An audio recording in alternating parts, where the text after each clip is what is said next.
अस्सलाम वालेकुम गाइज़। आज की वीडियो में हम विलियम फॉकनर के novel the sound and the fury को स्टडी करेंगे। ये नावल पब्लिश हुआ था 1929 में और इसकी सेटिंग जो है वो फ़िक्शनल मिसिसिपी की है। फॉकनर ने इस नावल के अंदर काफ़ी यूनिक राइटिंग स्टाइल और स्ट्रीम ऑफ कॉन्शियसनेस का यूज़ करते हुए एक एरिस्टोक्रेटिक कॉम्पसन फैमिली का कोलैप्स दिखाया है। इस नावल के 4 सेक्शंस हैं और चारों सेक्शंस जो हैं वो उनके अलग अलग नरेटर्स हैं। टाइमलाइन जो है वो काफ़ी शिफ्ट हो रही है, यानी कि आप यूँ समझ लें कि टाइमलाइन जो है वो काफ़ी ब्रेक हो रही है, लाइक पास्ट भी है, प्रेजेंट भी है। तो क्रोनोलॉजी के साथ काफ़ी ज़्यादा फॉकनर ने प्ले किया है, लेकिन इन चारों सेक्शंस के जो इवेंट्स हैं वो आपस में ओवरलैप कर रहे हैं।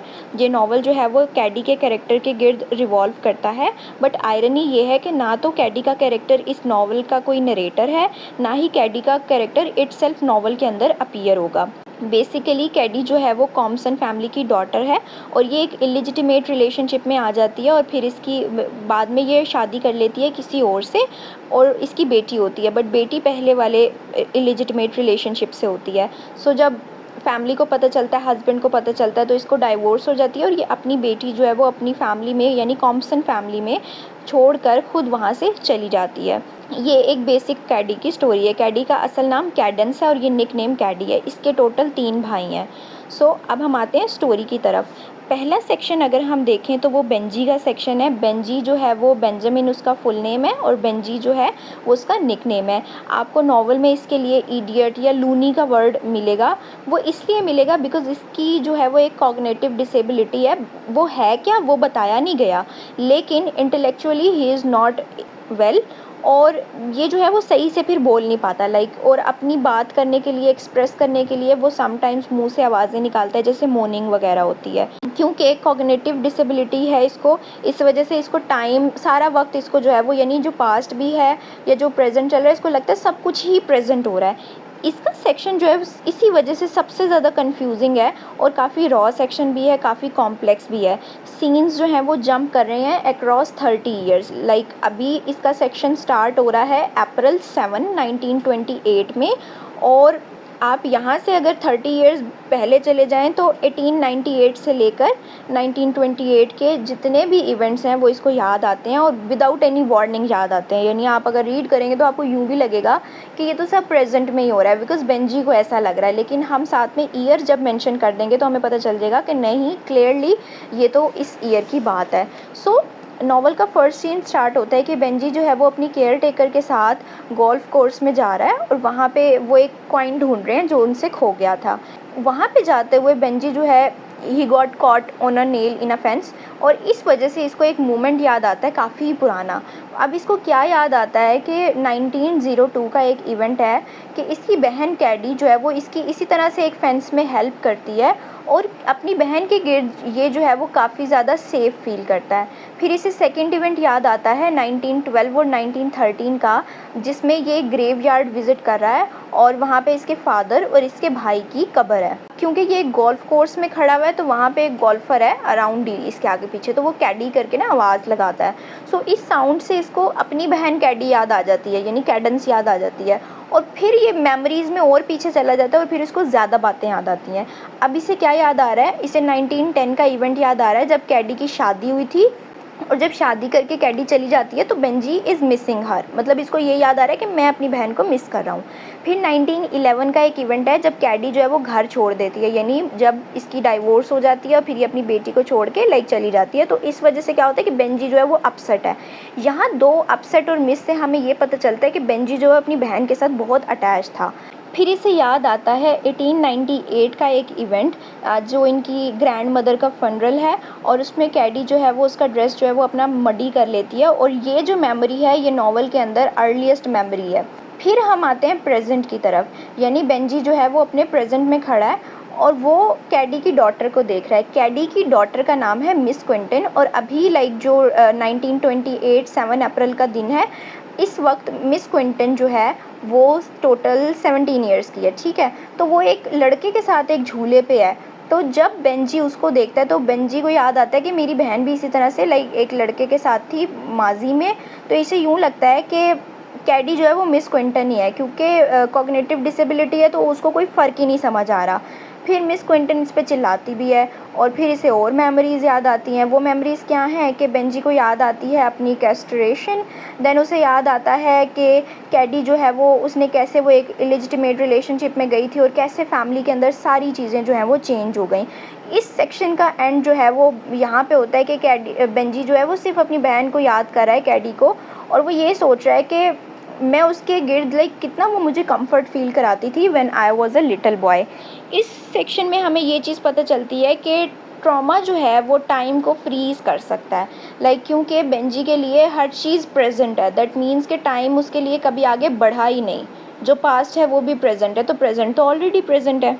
अब हम आते हैं सेकेंड सेक्शन की तरफ। सेकेंड सेक्शन है क्विंटन का सेक्शन। क्विंटन कैडी का एक और भाई है, बड़ा भाई है, और ये इस सेक्शन का नरेटर है। He is a student of Harvard university. इस सेक्शन की सेटिंग जो है वो कैम्ब्रिज की सेटिंग है, और अगर आप इसका ईयर और डेट वगैरह नोटिस करें तो वो 2 जून 1910 है। इस सेक्शन में कैडी को बेंजी की तरह कोई मेंटल डिसेबिलिटी नहीं है, लेकिन इसकी थॉट्स का इसके ऊपर इतना प्रेशर है कि अब ये खुद मरने के लिए जा रहा है, he is going for his own suicide, he is going to kill himself. सबसे पहले ये क्या करता है कि ये अपने फादर की वॉच है उसको तोड़ देता है। इससे हमें ये पता चलता है कि बेंजी जो है वो टाइम को कैसे कंट्रोल करना चाह रहा है, ये टाइम के साथ कितना ज़्यादा ऑब्सेस्ड हो गया है। ये अपना सारा सामान पैक करता है, अपनी फैमिली को लेटर्स वगैरह लिखता है, ये हैवी आयरन भी ख़रीदता है। मैं जो हूँ जब सुसाइड करूँगा, जब मैं रिवर में कूदूँगा तो उनको अपने साथ बांध लूँगा और फिर वो मुझे डूबने में मदद करेंगे, और फिर मैं जब मेरी डेथ हो जाएगी। और फिर क्या है इसके सीन में कि ये जो है चार्ल्स रिवर ब्रिज पे चला जाता है, जहाँ से इसने जंप करके सुसाइड करनी है। अब जब ये अपनी सुसाइड के लिए तैयार हो रहा होता है ना, ये सारे काम कर रहा है, जो 4-5 काम बताए हुए हैं, तो इसको ना अपना पास्ट याद आ रहा है, इसको पास्ट की पेनफुल मेमोरीज़ याद आ रही हैं, इसे अपनी बहन याद आ रही है, उससे रिलेटेड इवेंट्स याद आ रहे हैं। अपनी बहन को ये बहुत लव करता था, इवन ये ऑब्सेशन थी इसको अपनी बहन की, आप उसको ऑब्सेसिव वे में देख सकते हैं उस लव को। तो इसको सबसे पहला इवेंट याद आता है, वो रात याद आ जाती है जब इसकी बहन ने वर्जिनिटी लॉस की थी एक मैन को, और उस बंदे का नाम था डॉल्टन एम्स। फिर इसे इवेंट याद आता है कि जब ये लड़ता है डॉल्टन से, जब इसे पता चलता है कि इसकी बहन जो है वो एक्सपेक्ट कर रही है। थर्ड इवेंट इसे याद आता है कैडी के फियांसे का, basically he was a banker, जो उससे मिलता है और बाद में इसकी बहन की उसकी शादी भी हो जाती है।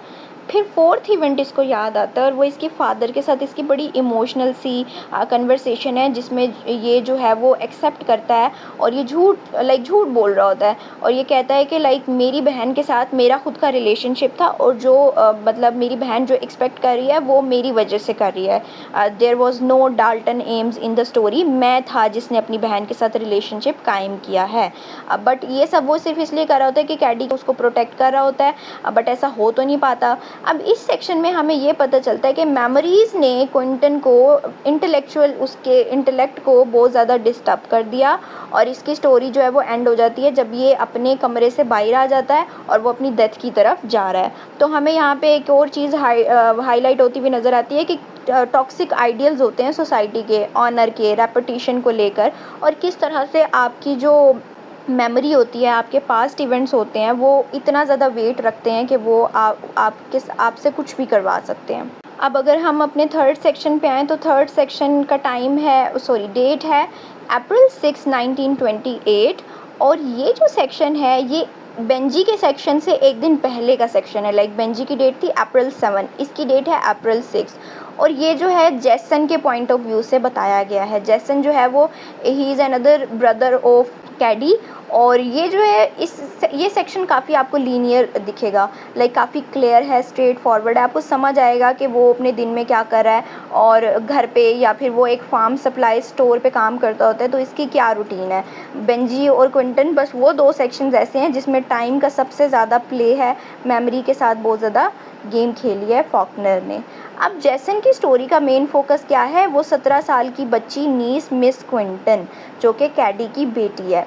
अब जेसन उससे नफ़रत करता है। हमने पढ़ा कि बेंजी और Quentin they both were obsessed with their sister Caddy, यानी बेंजी के सेक्शन में था कि वो उसको मिस कर रहा है, वो कंफर्ट फील कर रहा है या वो सैड फील कर रहा है। इसी तरह से क्विंटन के सेक्शन में हमने पढ़ा वो उसको प्रोटेक्ट करने की कोशिश कर रहा है, वो उसके साथ ऑब्सेस्ड है, वो बहुत लव करता है। तो लेकिन ये वाला जो भाई है जेसन, ये उन दोनों के ऑपोजिट है और ये नफ़रत करता है बिकॉज़ इसके साथ प्रॉब्लम ये होती है कि इसकी बहन जिस बंदे से बैंकर से शादी करती है वो इसको जॉब दिलानी होती है उसने, लेकिन इसको जॉब मिलती नहीं है बिकॉज़ वो शादी तो चलती ही नहीं है। तो उसको लगता है कि मेरा करियर इसलिए नहीं बना क्योंकि मेरी बहन की वजह से, लाइक उसकी हरकतें ऐसी थी या उसकी वजह से ऐसे हुआ। तो ये अब लेकिन जैसन जो है वो उस लड़की को, मतलब मिस क्विंटन को स्टबर्न भी कहता है, उसको कहता है तुम बिल्कुल अपनी माँ पे गई हो, उसको ताने देता होता है। On the same way miss Quinton को भी ये बंदा पसंद नहीं होता और ये बहुत इनका आर्गूमेंट आपको मिलेगा इनके सेक्शन में। अब जैसन जो है वो, क्योंकि क्विंटन की डेथ हो गई, जैसन के इनके फादर हैं उनकी भी डेथ हो गई बिकॉज़ बेंजी जो है वो उसने कब्र देखी थी कि वो कब्र पे गया, बाप भी है वहाँ पे, बेटे की भी कब्र है। तो यानी अब इनकी फैमिली में इनका कोई बड़ा भाई तो बचा नहीं, ना इनके फादर बचे। तो बेंजी जो है वो खुद मेंटली डिसेबल्ड है, तो जैसा नहीं है जो अब केयर टेकर है। तो ये प्रिटेंड करता है कि मुझे अपनी फैमिली की बहुत ज़्यादा केयर है, लेकिन he is very selfish and cruel. अगर आप देखेंगे हर महीने कैडी जो है, बिकॉज़ कैडी घर छोड़ के चली गई थी लेकिन अपनी बेटी को पीछे छोड़ गई थी, तो वो अपनी बेटी के लिए हर महीने $200 भेजती होती है, लेकिन मिस क्विंटन को पता नहीं होता। और जैसन जो है वो पैसे पिछले 15 सालों से छुपा रहा होता है और किसी को भी पता नहीं चलता, कभी भी पता नहीं चलता कि कैडी कोई पैसे भेज रही है और मिस क्विंटन को नहीं मिल रहे। लेकिन अभी जो आज का दिन है, अप्रैल 6 का दिन है, उसमें कुछ चेंज हो गया है कि कैडी ने अब कोई चेक नहीं भेजा है। एक रेगुलर चेक वो भेजती होती थी, अब चेक नहीं आया। अब क्या आया, एक मनी ऑर्डर आया। लाइक कैडी ने एक रिक्वायरमेंट रखी है कि यहाँ पे मिस क्विंटन सिग्नेचर करेंगी। अब सिग्नेचर की वजह से मिस क्विंटन को पता चल जाता है कि मेरी माँ मुझे इतने अरसे से पैसे भेज रही है और मेरे मतलब जैसन जो है, मेरे अंकल उन पैसों को मुझसे लेते रहे हैं। तो ये डिमांड करती है जैसन से, और जैसन पहले मानता नहीं और बाद में रिफ्यूज़ कर देता है कि मैं तुम्हें तुम्हारे कोई पैसे वापस नहीं दूंगा। तो इस सेक्शन में हमें मोरालिटी बड़ी नज़र आ रही है कि वो क्वेश्चन मार्क हो रही है, हमें ग्रीड नज़र आ रही है, हमें बिटरनेस नज़र आ रही है, और हमें ये पता चल रहा है कि जैसन जिसको अब घर का होल्ड मिला हुआ है वो कितना ज़्यादा कंट्रोलिंग हो गया। तो कोई ट्रेडिशन नहीं है, कोई लव नहीं है, सिर्फ जस्ट सेल्फिशनेस है। अब फाइनल पार्ट जो है इस नावल का वो टेक्स प्लेस ऑन अप्रैल 8, 1928, यानी कि जैसन के सेक्शन के 2 दिन बाद का, क्योंकि वो 6 का था और ये अब 8 का है, लेकिन बेंजी के सेक्शन के 1 दिन बाद का दिन है ये, ठीक हो गया। और ये जो है वो एक ईस्टर का संडे है। ये वाला जो पार्ट है ये किसी स्पेसिफिक कैरेक्टर ने नरेट नहीं किया, बल्कि आप इसको थोड़ी थर्ड पर्सन नरेशन समझें। लेकिन थर्ड पर्सन कोई ऐसा नहीं है कि इनविजिबल है, ये एक दिल से कैरेक्टर है जो कॉम्सन फैमिली की ना ब्लैक सर्वेंट है, थोड़ी सी ओल्ड हैं और फैमिली के साथ काफ़ी अरसे से काम कर रही हैं। तो इनकी नरेशन है इस पार्ट में। और इस पार्ट में क्या होता है बेसिकली कि सुबह का टाइम है और दिल से जो है वो अपना नॉर्मल काम कर रही हैं घर का, कुकिंग एंड टॉकिंग, और बेंजी की ना जो केयर टेकर है उसके साथ बातें कर रही है। तो वो इनको बताती है कि रात को जेसन के कमरे की खिड़की किसी ने तोड़ी है और लाइक वहाँ से जो है, मतलब वो मिस क्विंटन ने वो तोड़ी है, उसने वहाँ से मनी चुराया जो उसकी माँ भेजा करती थी और वो फिर घर से भाग गई है। इस बात पे जैसन को बहुत गुस्सा आता है और वो उसको ढूंढने उसके पीछे भी चला जाता है और उसको ढूंढता भी है, बट उसको वो मिलती नहीं है। सो ये एक इवेंट होता है कि वही जो माँ ने किया वही बेटी ने किया, तो वो एक वो पर्सपेक्टिव भी शो हो गया, लेकिन वो पैसे लेके जाती है, ठीक है। अब यहाँ पे टोन शिफ्ट हो गई है कि जैसन जो है वो अब है नहीं, दिल से जो है बेंजी और लस्टर को लेके चर्च जाती हैं ईस्टर की सर्विस के लिए। तो प्रीचर जो है वो वहाँ पे एक पावरफुल सरमन सा देता है, उसमें रिडम्पशन और होप वगैरह का जिक्र होता है। तो दिल से जो है वो ना सोच रही है कॉम्सन फैमिली के बारे में कि कैसा उनका राइज था और कैसे they are now have fallen apart. और फिर इस वजह जब उनको ये याद आता है तो वो रोने लग जाती हैं। और इसका मतलब ये है कि लाइक उस बंदी ने विटनेस किया था राइज भी फॉल भी कॉम्सन फैमिली का। और नावल जो है वो एंड होता है काफ़ी क्वाइटली विदाउट मच एक्शन, यानी कि एक ड्रामेटिक फाइनल सीन के साथ कि एक उनकी मेड है और वो रो रही है, और प्रॉपर कॉम्सन फैमिली का जो डिक्लाइन हो चुका है, लाइक जैसन है नहीं, बेंजी जो है ही इज़ नॉट वेल, इसी तरह से केयर टेकर रह गई है, कैडी का कोई पता नहीं है, मिस क्विंटन भाग गई है, बाप की डेथ हो गई है। ये तो नावल का एंड हो गया, लेकिन फॉकनर ने 1946 में इस नावल के अंदर एक अपेंडिक्स ऐड की थी, और वो ये थी कि उसमें फिर पता चला कि कॉम्सन जो बच गए थे उनके साथ क्या हुआ। और फिर ओवरऑल आपको हर कैरेक्टर का कोलैप्स नज़र आएगा कि जो बेंजी था वो अब 1933 में मेंटल अजाइलम चला गया है, अब वो घर पे नहीं रहता। जैसन जो है वो जेफरसन में रह रहा है, वो मतलब उसी टाउन में रह रहा है, और वो जो है वो एक छोटे से अपार्टमेंट में चला गया है और जिसके ऊपर एक फार्म सप्लाई स्टोर है जहाँ पे वो काम करता है। उसकी ज़िंदगी वैसी ही अकेली, तन्हा और अजीब बिटर सी गुजर रही है। कैडी जो है मूव कर गई है like far away to Paris and France. वो वहाँ चली गई है जहाँ नाजी की गवर्नमेंट है, वर्ल्ड वॉर 2 चल रही है और जर्मन ऑक्यूपाइड फ्रांस, वही वाली बात 1940 से लेकर 1944 तक। फिर मिस क्विंटन, अगर कैडी की डॉटर की बात करें तो वो कभी भी वापस नहीं आई कॉम्सन होम में, मतलब वो भाग गई थी तो वो वापस ही नहीं आई। तो यानी उसका जो फाइनल फेट है आपको वो अननोन नज़र आएगा। सो ये अपेंडिक्स जो है वो बेसिकली इसलिए थी कि शो किया जाए कि Compson family completely they are fallen apart, यानी कोई गुंजाइश भी नहीं बची। कोई जो है वो चला गया है, gone, someone is gone, someone is isolated और समवन इज़ ब्रोकन। तो ये हमें सेंस ऑफ क्लोजर अपेंडिक्स के साथ ज़्यादा अच्छा ऐड होके फिर ज़्यादा सही फील होता है। सो आई होप आपको ये नॉवल समझ आया होगा।